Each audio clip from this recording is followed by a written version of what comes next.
So let's talk about monitor mixes for a moment. Monitor mixes, in this case from front of house, are usually done using aux sends, similar to how we send signals to an effects unit or we send signals to a group. That's essentially what an aux is. It's just another group. Because what we're doing is instead of sending that group back into the board to send out to the PA, it actually routes it directly to an in-ear system. Say it's a wireless or a wired system. It's for someone to hear, and usually it's customized to what they need. So maybe it's a vocalist and they just want to have their vocals, the click, and the keyboard, and that's it, because they hear enough of the drums through their headphones as it is.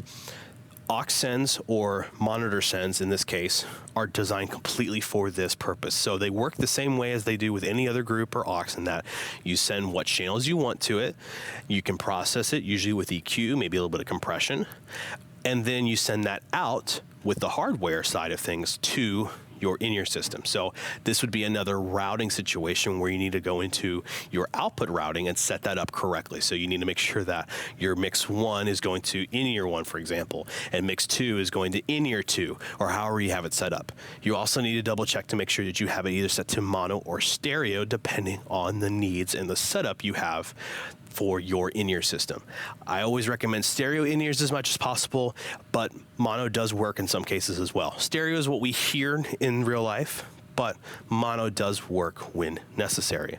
So why am I talking about that in this section here? Well, the reason is because a lot of times you're going to come up this challenge where you have to balance how many aux sends you have available for monitors versus how many groups you have for controlling groups of instruments. On my board here, I've got 12 to work with, but most of them, 8 of them in fact, are used for in-ears. So I've only got 4 to work with.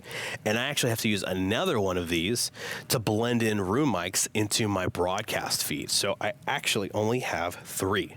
So I had to make compromises. I wanted to have a drum bus, I wanted to have a guitar bus, and I wanted to have a vocal bus. And then I wanted to have everything else on another bus for processing like handhelds and lavaliers. Well, I didn't get that choice with this setup. That's okay. I chose then to do a drum smash bus, which we'll talk about more a little bit later, a band bus, which has every instrument on stage that's going to come out of my system going into that, and then a vocal bus, so that way I could have all of them on one. And I could process them as different needs be for those 3 different groups. So what I'm trying to get at is make sure that you take into account how many aux sends you need for monitors, if you're using them in that case, versus something like a P16 from Behringer for a personal monitoring system.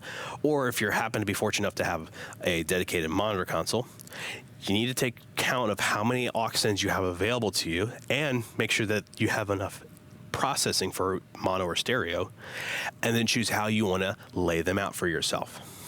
So take into account what you've got, figure out how you would like to use them, and then be ready to be flexible when things need to change.